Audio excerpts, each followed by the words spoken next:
Welcome back, everyone.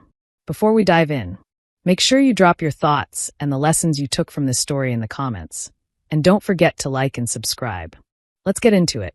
I was driving past Spiller Park Coffee in Atlanta on my way to pick up craft supplies when I saw my husband, Calvin, through the window holding hands with a woman who definitely was not his mother or his sister or anyone I had ever seen at our backyard gatherings. Shocked is a strange thing where your brain processes the details with brutal clarity while refusing to accept the picture. I saw her manicured nails, nude pink and professionally done. I saw his posture, leaning in, fully engaged. I saw the way he smiled at her, the same soft, open smile he had given me 12 years ago when he proposed at Amicalola Falls. I parked my Subaru Outback and sat there for 45 seconds, having a quiet internal collapse. Then I walked inside like the place belonged to me. Before that Thursday afternoon disaster, my life looked enviably tidy on paper. I am Maya Carter, 35, a freelance graphic designer, mother to 2 daughters, Zora, 8, and Willa, 5, and apparently foolish enough to have believed 6 months of late nights at the office. We live in a renovated bungalow in Decatur that we restored together, by which I mean I selected every paint color and argued with contractors while Calvin worked. Atlanta in September is golden, with crisp mornings and the faint promise of fall. It should have been my favorite time. Instead, it became the day I understood that my marriage had been an illusion. Calvin saw me when I was 10 feet from their table. His face cycled from confusion to recognition to terror to calculation, and finally to a tremor between deer in headlights and heart attack in progress. The woman, whose name I later learned was Brielle, turned, curious about whatever had stilled his attention. She had perfect auburn hair, a sharp blazer that said downtown professional, and carefully unobtrusive makeup that took at least 40 minutes. "Who is this?" she asked him, perplexed but not hostile. I answered first. "I am Maya, his wife of 11 years and the mother of his 2 daughters, and you must be the reason he has been working late every Tuesday and Thursday for the past 6 months. 6 months. It came out before my mind fully caught up, but it was accurate. 6 months since he started missing Zora's soccer games. 6 months since he stopped asking about my day. 6 months since he started wearing a new cologne I had never seen, some expensive fragrance from Sephora that replaced his usual drugstore brand." Brielle's face drained. "Wife, he told me you divorced 2 years ago." I actually laughed. "Divorced? Is that why he still lives in our house, sleeps in our bed, and walks our daughters to school when I have early client calls?" Calvin's mouth opened and closed. No words arrived, because there were no words that could fix what he had detonated. Brielle stood so fast her chair screeched on the concrete, and half the coffee shop turned. She grabbed her purse and stared at him with quiet disgust. "You told me you were free to build a future, that the divorce was done." Her voice shook. "I ended something good for you." She walked out. I sat in her warm chair and looked at my husband. 11 years, I said too softly, the kind of soft that signals incoming weather. 2 children. A mortgage. Joint tax returns. And you told her we were divorced 2 years ago. What I uncovered over the next 72 hours was far worse than a single affair. Calvin was not only cheating. He was rehearsing a new life. He had a lease on a midtown high-rise with floor-to-ceiling windows and exposed concrete, $2,800 a month. He had been siphoning money from our joint savings, $500 here, $700 there, explained as business expenses when I asked. Over 6 months, he moved approximately $18,000 into an account I did not know existed. Brielle was not the first. There had been a user experience designer named Tiana from his startup. They dated for 3 months until she found me through a mutual connection and realized he was married. She messaged me with everything. Screenshots, photos, and even a video of him at a happy hour claiming I was basically a roommate and that the marriage had been dead for years. The marriage was supposedly dead, yet we had been intimate 4 days before Tiana's message, and I had planned his birthday party 6 weeks earlier, baked his favorite lemon cake, and bought him a mechanical keyboard he had wanted for months. What stopped my sadness cold were our children. Zora had seen Calvin with Brielle at Lenox Square 3 weeks earlier during a birthday shopping trip with a friend's mother. She asked him about it. He told her to keep it their secret because it was a work friend and I would not understand. He made our 8-year-old keep his infidelity quiet. That was the moment my grief calcified into strategy. That night I acted as if nothing had happened. Calvin came home at 6:30 as usual, and I served grilled salmon and roasted vegetables like someone in a vintage advertisement whose smile masked a fault line. The girls chattered about school. Willa showed us a drawing of our family, perfectly timed to hurt. Calvin kept glancing at me, waiting for impact. I smiled. I said nothing about the coffee shop, the apartment, or the secret account. After bedtime, I walked into our room where he was pretending to read industry news on his tablet. How long were you planning to keep the Midtown apartment before you officially left us? The tablet slipped from his hands and cracked on the hardwood we had refinished together. Maya, I can explain. Can you explain why $18,000 vanished from our joint savings? His face flickered through guilty equations. Business investments. I called the bank, I said. Every transfer went to an account under your name. Want to guess what else I found? I showed him Tiana's evidence. He had told her I was dead weight, preventing his authentic life. You involved Zora, I said, my voice flat as winter air. You asked our child to lie for you. Shame crossed his face for a heartbeat, and then defensiveness arrived. I did not want to disrupt their lives until I figured things out. Until you figured things out? That was the explosion. You have been figuring things out for 6 months while I raised your children, managed your household, and played the unsuspecting wife in your performance of a man discovering himself. The next morning, Friday, September 19th, I went to yoga. Then I called the toughest divorce attorney in Atlanta. Her name was Rochelle Morgan. She had a corner office in the Bank of America Plaza with a view of the skyline and a reputation for making dishonest spouses fold in depositions. Her consultation was $750 and worth all of it. So we have infidelity, dissipation of marital assets, and manipulation of a minor child to conceal an affair, Rochelle said, stylus tapping her tablet. Georgia is a no-fault state, but the behavior affects custody, support, and equitable division. We will document everything. I asked for a paper trail so thorough Calvin could never recast this as mutual drift. Rochelle smiled like a hunter who had caught a scent. I will have my investigators start immediately. Calvin spiraled. He moved into the Midtown high-rise he thought I could not find and posted carefully staged images about finding peace and solitude, complete with paperbacks of philosophy on his balcony. He had not read anything longer than a technology article the entire marriage, but now he performed contemplation. His mother, Evelyn Carter, called me. At our wedding she had told me I was the steadying presence Calvin needed. Now she wanted to discuss his perspective. He says you two have had problems for years, she said with maternal vagueness. Evelyn, did he mention the affairs or the missing money, or that he told Zora to hide his behavior? Silence filled the line. I am sure there is a misunderstanding, she tried. There is not, I said, and for the first time in 11 years I hung up on her. By Monday, September 22nd, news moved through our social circle. Atlanta is a large city with the gossip speed of a small town. Friends of friends had already named him the married man who pretended to be divorced. Calvin's reputation curdled. His startup friends avoided him. He was left off an annual Chattahoochee River hike. Even his favorite bartender at the Lawrence gave him a long look. The blow that actually landed was at home. Zora refused to speak with him. When he came for his first visit after moving out, she stayed in her room. Why did you make me lie to Mommy? She asked through her door. My friend Amara's parents got divorced, and her dad did not make her lie. You said it was our secret. Secrets are not supposed to make you feel bad. I told him his visit was over.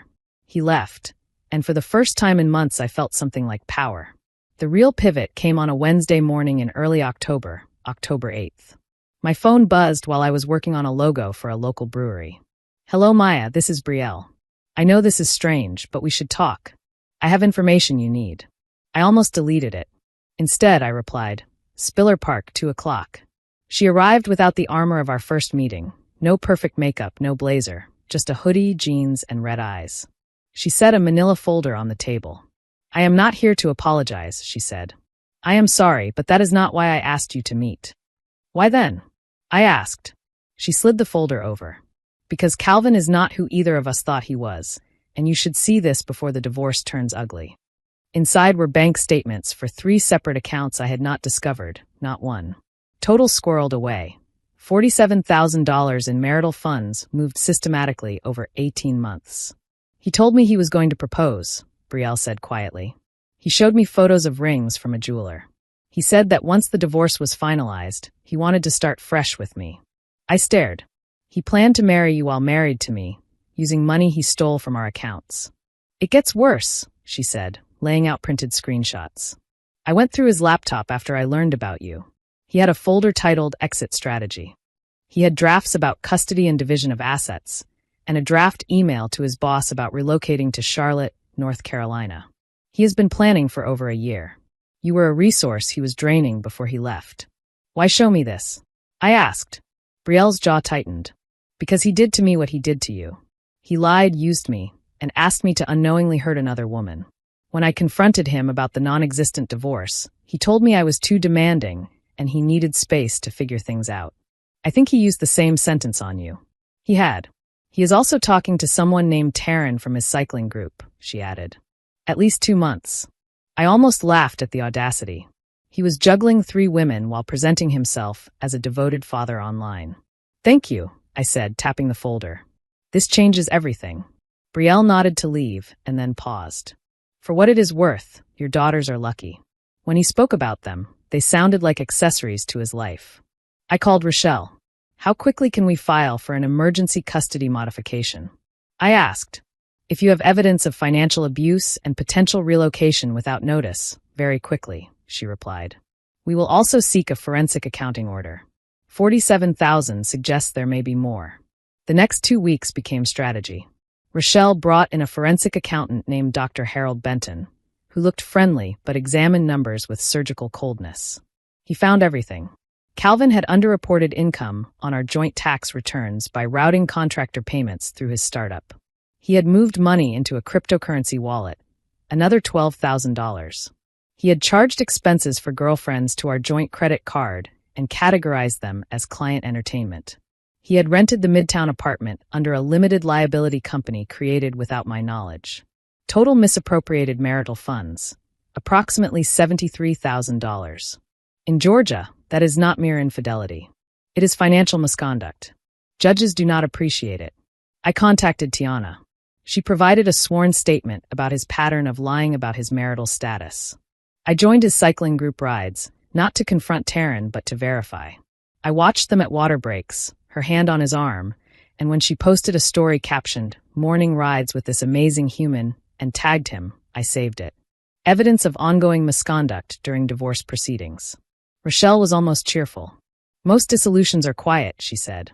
This one is a case study. I also sat down with Zora and Willa to tell them an age-appropriate version of the truth. We were making paper bats for the house. Daddy made choices that were not honest, I said. Those choices hurt our family. That is why he does not live here right now. Is it because of the lady at the mall? Zora asked softly. That is part of it. It is more about him not telling the truth, I said. Willa looked up from her glitter glue. Is Daddy in a timeout? Sort of, I said. A long one.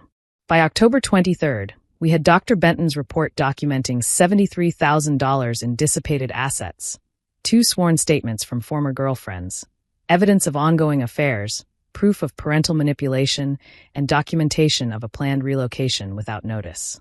Rochelle sharpened the file into something lethal. Calvin's attorney, a college friend named Jalen who worked more with startups than families, began sending friendly settlement ideas. They are afraid, Rochelle texted. Good, I replied. Let them be afraid until the hearing. The preliminary hearing on November 14th was supposed to be routine. Opening positions, temporary orders, and then everyone goes home to prepare for the real fight. Jalen looked confident in a way that said he had not understood the file he was about to meet. Rochelle stood, immaculate in a black suit, and addressed Judge Bernice Fields, who is known in Fulton County for her low tolerance for financial deceit.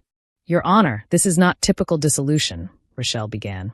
We have systematic financial misconduct, parental manipulation, and a documented pattern of deception over 18 months. We submit a full forensic report, sworn statements, and exhibits of ongoing misconduct. She handed the bailiff a 3-inch binder. Judge Fields read in silence for 20 minutes while the courtroom held its breath. I watched Calvin whisper at Jalen, watched Jalen's confidence drain. Mr. Carter, Judge Fields said at last, looking over her glasses.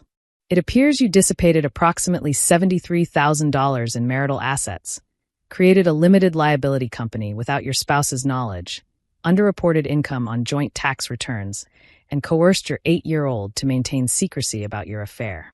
Calvin tried to speak. Nothing came. Jalen rose. Your Honor, my client acknowledges some financial irregularities, but— Counselor, the judge cut in. Your client committed fraud against his spouse, attempted to deceive this court by hiding assets, and appears to have exposed himself to review by the Internal Revenue Service, IRS, for tax issues identified. In the forensic report, Mr. Carter, do you have the $73,000 available to return to the marital estate? Silence. Some of it is in cryptocurrency, Calvin said. The market has been volatile. So you gambled marital funds, the judge said. Here is the order. Mrs. Carter retains sole possession of the marital home. Mr. Carter will pay temporary spousal support of $3,000 per month and child support at the presumptive amount for 2 minor children. Parenting time is supervised pending a psychological evaluation addressing parental manipulation. Jalen stood. Your Honor, that is excessive. Your client asked a child to conceal his misconduct, Judge Fields replied. He is fortunate I am not ordering a full custody evaluation immediately. Sit down. She turned back to Calvin. Within 14 days, you will provide a complete accounting of all financial assets, including cryptocurrency holdings. Failure will result in sanctions. This matter is referred to the Internal Revenue Service, IRS, for review. Rochelle added one request. We also ask that Mr. Carter be ordered to maintain employment and notify the court before any relocation, given the documented plan to move to Charlotte, North Carolina. Granted, the judge said. Do not relocate more than 50 miles without court approval. Next date is January 22nd for an evidentiary hearing. We are adjourned. In the hallway, Jalen tried to patch the wreckage. We can appeal the temporary orders, he told Calvin. With what money? Calvin snapped. You said this would be simple. I said a typical dissolution would be, Jalen muttered. I walked past them with Rochelle. No comment required. Silence finished what the judge began. Within a day of the hearing, his startup asked him to step back. Translation. They did not want to be linked to someone under Internal Revenue Service, IRS review. His salary disappeared. His cycling group quietly pushed him out after Taryn learned details through the neighborhood rumor mill and posted a long message about recognizing red flags. His mother called again, this time with her voice unsteady. I did not know the extent, Evelyn said. What he did to Zora, Maya, I am sorry. Can I still see the girls? Of course, I said. They are not pawns. The support orders meant Calvin could not keep the Midtown apartment. He moved to a studio in Forest Park. The curated images of peace vanished. Then came the blow from work. The startup's chief financial officer, Carla Hughes, reviewed expenses after Calvin's departure and found that he had expensed personal charges, hotel rooms, dinners, even jewelry for Brielle, coded as business development. The company sued him for approximately $30,000 in fraudulent expenses. He was now facing a corporate lawsuit while owing $73,000 to the marital estate. Rochelle actually laughed when I told her. Consequences from every direction, she said. Supervised visitation was difficult to watch. A court-appointed supervisor named Ms. Denise sat in our living room while Calvin tried to pretend the atmosphere was normal. Zora confronted him in the second visit. Why did you lie to me and Mommy? She asked, after Ms. Denise told her it was safe to speak. Calvin looked at the supervisor, then at me, then at his daughter. I made mistakes, he said. Adults make mistakes. You made me lie, Zora said. You called it our secret. Secrets are not supposed to hurt. Ms. Denise took notes in a tidy hand. Willa was polite and distant, thanking him for a juice box and returning to her coloring. By Thanksgiving, which Calvin spent alone while the girls and I joined Evelyn and my parents for dinner, the transformation was complete. The man who had spent 18 months plotting his escape had lost his job, his reputation, his access to his children without supervision, and his financial footing. Meanwhile, my life steadied. I took on 3 new design clients through referrals. I joined a book club that met at a Capella Books. I hired a financial advisor to help me understand every account. I also started dating, lightly and without performance. One man, a teacher named Jordan Pierce at Willa's school, was kind and patient. You seem more present, he said over coffee. That is what happens when you stop living inside someone else's story, I told him. When Calvin heard through acquaintances that I had gone on a few dates, because Atlanta talks, he sent messages about moving on too fast and confusing the children. You are worried about confusion? I replied. You have been with 3 different women in a year. He did not respond. There was nothing to say. As January approached, hope arrived without naivete. Documentation replaced fear. I had everything organized. Dr. Benton's forensic report, sworn statements, exhibits of ongoing misconduct, evidence of planned relocation, and notes on the parental manipulation. Calvin had spent 18 months planning an exit. I spent 6 weeks planning a reckoning. The January 22nd evidentiary hearing was anticlimactic and perfect. Jalen quietly stepped aside for a more seasoned lawyer who proposed settlement before we even entered the courtroom. The agreement granted me the house with full equity, approximately $380,000, primary custody with Calvin's parenting time supervised every other weekend for the near term, 70% of the retirement accounts, full reimbursement of the $73,000 payable over 5 years, continued spousal support for 4 years, and child support until both girls turned 18. Calvin received his clothes, his bicycle, his cryptocurrency portfolio, worth about $3,000 after a market drop, and legal bills from 3 attorneys. He signed with a shaking hand. We walked into the gray winter air outside Fulton County Court, and I felt nothing for him. Not anger, not triumph, not pity. It was the flat quiet you feel for a stranger who once shared address lines with you. Maya, he called in the parking lot. Rochelle tensed, but I gestured that it was all right. I am sorry, he said. For all of it. I know that does not fix anything, but you are correct, I said. It does not. Therapy may help you understand why you blew up your life for a fantasy. Your daughters are extraordinary people. After you have done real work, perhaps they will allow a closer relationship. That is their choice, not yours to demand. You lost the right to demand anything when you made Zora your accomplice. I walked to my car. That chapter closed behind me with the weight of a file stamp. By March, life settled into a normal that felt like happiness. Zora made the honor roll. Willa lost her first tooth and left a note for the tooth fairy that read, "May I have $5? Inflation is real." Jordan and I took it slowly. Dinners, walks, the occasional overnight when the girls stayed with Evelyn. The house felt lighter. I repainted our bedroom, turning Calvin's fashionable gray into a color with warmth and personality. We brought home new plants. We danced in the living room. I ran into Brielle at the farmer's market one Saturday. She was holding hands with a woman with paint-stained fingers and a calm smile. "Maya," Brielle said, genuine. "This is Noelle. She is an artist." "Nice to meet you," I said. "You two look happy." "We are," Brielle said, then lowered her voice. "Thank you for not hating me. I was complicit, even if I did not know it. You gave me the evidence that changed the case," I said. "And you did the work to understand how you had been used. That takes courage." After they walked away, Willa tugged my hand. "Was that the lady Daddy lied to?" "One of them," I said. "She seems kind," Willa observed. "People can be wrong and then be better." Calvin kept showing up to supervised visits on time. He completed therapy. A custody evaluator recommended lifting supervision after 6 months, and the court agreed. He found a job, not the 6-figure startup future he once performed, but a steady position at a mid-sized technology company in Alpharetta. He rented a 2-bedroom apartment in Smyrna. He joined a men's therapy group called Healing After Infidelity from the Cheater's Perspective and began taking antidepressants. He stopped posting online entirely. Growth is growth, even after a wildfire.